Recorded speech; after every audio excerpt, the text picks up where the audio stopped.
കേരളത്തിന്റെ രാഷ്ട്രീയ ഭൂപടത്തിൽ കോട്ടയം ജില്ലയിലെ പൂഞ്ഞാർ മണ്ഡലത്തിൽ എന്നും സവിശേഷമായൊരു സ്ഥാനമുണ്ട്.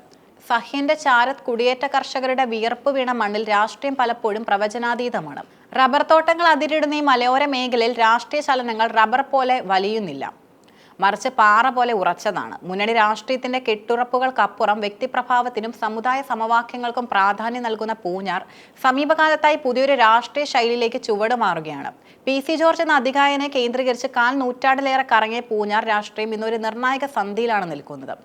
1980 മുതൽ ഇങ്ങോട്ട് പൂഞ്ഞാർ എന്നാൽ പി.സി. ജോർജ് എന്നായിരുന്നു അർത്ഥം. കേരള രാഷ്ട്രീയത്തിലെ പാലക്കാരൻ മാണിസാറിനെ പോലെ പൂഞ്ഞാറുകാർക്ക് പി.സി. ജോർജ് അവരുടെ സ്വന്തം ജോർജേട്ടനായിരുന്നു. 9 തവണ മത്സരിച്ചതിൽ 7 തവണയും വിജയിച്ച ചരിത്രമാണ് അദ്ദേഹത്തിനുള്ളത്. 1980 തന്റെ ആദ്യ പരീക്ഷണത്തിൽ തന്നെ വിജയിച്ച ജോർജ് പിന്നീട് 1991 ഒഴികെ എല്ലാ തിരഞ്ഞെടുപ്പുകളിലും പൂഞ്ഞാറിലെ വോട്ടർ പട്ടികയിൽ സജീവ സാന്നിധ്യമായിരുന്നു. ഏതെങ്കിലും ഒരു മുന്നണിയുടെ തണലിലല്ല, മറിച്ച് തന്റെ വ്യക്തിപരമായ സ്വാധീനത്തിലാണ് ജോർജ് ജയിച്ചു കയറിയിരുന്നത്. 2001 2006 LDF-നൊപ്പം നിന്ന് അദ്ദേഹം 2011 UDF പാളയത്തിലെത്തി ജയിച്ചു. എന്നാൽ 2016 നടന്ന നിയമസഭാ തിരഞ്ഞെടുപ്പാണ് പി.സി. ജോർജിന്റെ രാഷ്ട്രീയ ജീവിതത്തിലെ സുവർണ അധ്യായം. മുന്നണികളെല്ലാം കൈവിട്ടപ്പോൾ ഒറ്റയ്ക്ക് മത്സരിച്ച് 27,821 വോട്ടിന്റെ റെക്കോർഡ് ഭൂരിപക്ഷത്തിൽ വിജയിച്ച അദ്ദേഹം രാഷ്ട്രീയ കേരളത്തെ ഒന്നടങ്കം ഞെട്ടിച്ചു. കുടിയേറ്റ കർഷകരുടെ കാവലാൾ എന്ന പ്രതിച്ഛായയും ഏത് പാതിരാത്രിയിലും സാധാരണക്കാരന് സമീപിക്കാവുന്ന നേതാവെന്ന നിലയിലും അദ്ദേഹത്തിന് വലിയൊരു വോട്ട് ബാങ്ക് ഉറപ്പ് നൽകിയിരുന്നു. തുടർച്ചയായി 25 വർഷത്തെ ആധിപത്യത്തിലും 2021 അപ്രതീക്ഷിതമായ അന്ത്യം സംഭവിച്ചു. LDF സ്ഥാനാർത്ഥി സെബാസ്റ്റ്യൻ കുളത്തിങ്കലിനോട് 16,581 വോട്ടുകൾക്ക് പി.സി. ജോർജ് പരാജയപ്പെട്ടു. ഈ പരാജയത്തിന് പിന്നിൽ കൃത്യമായ ചില കാരണങ്ങളുണ്ട്. വികസന രാഷ്ട്രീയത്തെക്കാൾ വർഗീയ ധ്രുവീകരണത്തിന് മുൻഗണന നൽകുന്ന തരത്തിലുള്ള പ്രസ്താവനകൾ ജോർജിന്റെ ഭാഗത്തു നിന്നുണ്ടായി എന്നത് വസ്തുതയാണ്.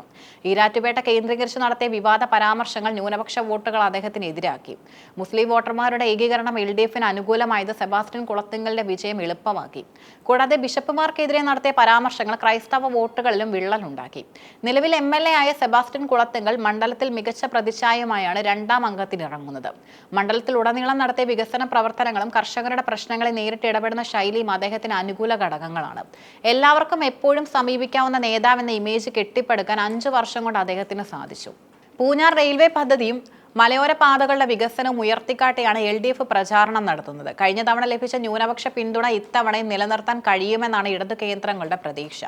UDF-ന് വേണ്ടി അഡ്വക്കേറ്റ് MJ സെബാസ്റ്റ്യനാണ് കളത്തിലുള്ളത്. ആദ്യഘട്ടത്തിൽ സ്ഥാനാർത്ഥിത്വത്തെ ചൊല്ലി ചില ആഭ്യന്തര പ്രശ്നങ്ങൾ ഉണ്ടായിരുന്നെങ്കിലും ഇപ്പോൾ UDF സംവിധാനം സജ്ജമാണ്. തലപ്പാലം പഞ്ചായത്ത് പ്രസിഡന്റായും സഹകരണ ബാങ്ക് പ്രസിഡന്റായും പ്രവർത്തിച്ച പരിചയം അദ്ദേഹത്തിന് കരുത്തേകുന്നു. മണ്ഡലത്തിന് പുറത്തുള്ള ആളെന്ന ആക്ഷേപം പ്രതിപക്ഷം ഉയർത്തുന്നുണ്ടെങ്കിലും തദ്ദേശ തിരഞ്ഞെടുപ്പിലും ലോക്സഭാ തിരഞ്ഞെടുപ്പിലും UDF-ന് ലഭിച്ച വൻ ലീഡ് സജി ജോസഫ് ആത്മവിശ്വാസം നൽകുന്നുണ്ട്. 2024 ലോക്സഭാ തിരഞ്ഞെടുപ്പിൽ UDF 12,610 വോട്ടിന്റെ ലീഡ് പൂഞ്ഞാറിൽ നേടിയിരുന്നു. ഇത് നിയമസഭയിലും ആവർത്തിക്കുമെന്നാണ് കോൺഗ്രസിന്റെ കണക്കുകൂട്ടൽ. പി.സി. ജോർജിനെ സംബന്ധിച്ചിടത്തോളം ഇത് നിലനിൽപ്പിന്റെ പോരാട്ടമാണ്. ഇത്തവണ NDA സ്ഥാനാർത്ഥിയായാണ് അദ്ദേഹം ജനവിധി തേടുന്നത്. BJP-യുടെ വോട്ടുകളും തന്റെ വ്യക്തിപരമായ വോട്ടുകളും ചേർന്നാൽ 20,000 വോട്ടിന്റെ ഭൂരിപക്ഷത്തിൽ ജയിക്കുമെന്നാണ് അദ്ദേഹം അവകാശപ്പെടുന്നത്. പൂഞ്ഞാർ തെക്കേക്കര പഞ്ചായത്തിലെ NDA ഭരണവും BJP-യുടെ വർദ്ധിച്ചു വരുന്ന വോട്ട് വിഹിതവും അദ്ദേഹത്തിന് പ്രതീക്ഷ നൽകുന്നു. എന്നാൽ കഴിഞ്ഞ തവണ NDA വോട്ടുകൾ ഇതിനോടകം തന്നെ ജോർജിന് ലഭിച്ചിരുന്നുവെന്ന വിലയിരുത്തൽ നിലനിൽക്കെ പുതിയതായി എത്ര വോട്ടുകൾ അദ്ദേഹം സമാഹരിക്കും എന്നത് കണ്ടറിയണം. പൂഞ്ഞാർ രാഷ്ട്രീയത്തെ സ്വാധീനിക്കുന്ന പ്രധാന ഘടകങ്ങൾ ഇവയാണ്. സിറിയൻ, ക്രിസ്ത്യൻ, ഈഴവ, മുസ്ലിം വിഭാഗങ്ങളാണ് ഇവിടെ നിർണായകമായ ശക്തികൾ. ഈരാറ്റുപേട്ട മേഖലയിലെ മുസ്ലിം വോട്ടുകൾ ആർക്ക് ലഭിക്കുന്നു എന്നത് ജയപരാജയങ്ങളെ നേരിട്ട് ബാധിക്കും. റബ്ബർ വിലയിടിവ്, വന്യജീവി ആക്രമണം, പട്ടയ പ്രശ്നങ്ങൾ എന്നിവയാണ് മലയോരത്തെ പ്രധാന ചർച്ചാ വിഷയങ്ങൾ. ശബരിമല തീർത്ഥാടന കേന്ദ്രമായ എരുമേലി ഉൾപ്പെടുന്ന മണ്ഡലമായതിനാൽ ശബരിമലയുമായി ബന്ധപ്പെട്ട വിവാദങ്ങളും രാഷ്ട്രീയ ചർച്ചയാകുന്നുണ്ട്. സംസ്ഥാന സർക്കാരിനെതിരെയുള്ള വികാരം UDF-ഉം NDA-യ്ക്കും ഗുണം ചെയ്യുമെന്ന് അവർ വിശ്വസിക്കുന്നു. എന്നാൽ സെബാസ്റ്റ്യൻ കുളത്തിങ്കലിന്റെ വ്യക്തിപരമായ സ്വാധീനം ഇതിനെ മറികടക്കുമെന്ന് LDF-ഉം കരുതുന്നു. ത്രികോണ മത്സരത്തിന്റെ ചൂടിലാണ് പൂഞ്ഞാർ. വികസനം പറയുന്ന ഇടതും രാഷ്ട്രീയ മാറ്റം ആഗ്രഹിക്കുന്ന വലതും വ്യക്തിപ്രഭാവത്തിൽ വിശ്വസിക്കുന്ന NDA-യും തമ്മിലുള്ള പോരാട്ടം. പി.സി. ജോർജിന്റെ 10ാം അംഗം അദ്ദേഹത്തിന്റെ രാഷ്ട്രീയ ജീവിതത്തിലെ അവസാനത്തെ വലിയ പരീക്ഷണമായിരിക്കാം. പഴയ പ്രതാപം വീണ്ടെടുക്കാൻ പി.സിക്ക് കഴിയുമോ, അതോ സെബാസ്റ്റ്യൻ കുളത്തിങ്കൽ പൂഞ്ഞാറിനെ ഇടതുകോട്ടയാക്കി ഉറപ്പിക്കുമോ? അതല്ലെങ്കിൽ UDF തങ്ങളുടെ നഷ്ടപ്പെട്ട മണ്ണ് തിരിച്ചു പിടിക്കുമോ? പൂഞ്ഞാറിലെ ഓരോ വോട്ടറും ഈ ചോദ്യങ്ങൾക്കുള്ള ഉത്തരം കാത്തിരിക്കുകയാണ്. റബ്ബറിനേക്കാൾ കടുപ്പമേറിയ പൂഞ്ഞാർ മനസ്സ് ഇത്തവണ ആരെ തുണയ്ക്കുമെന്നത് മെയ് മാസത്തിലെ ജനവിധി തെളിയിക്കും.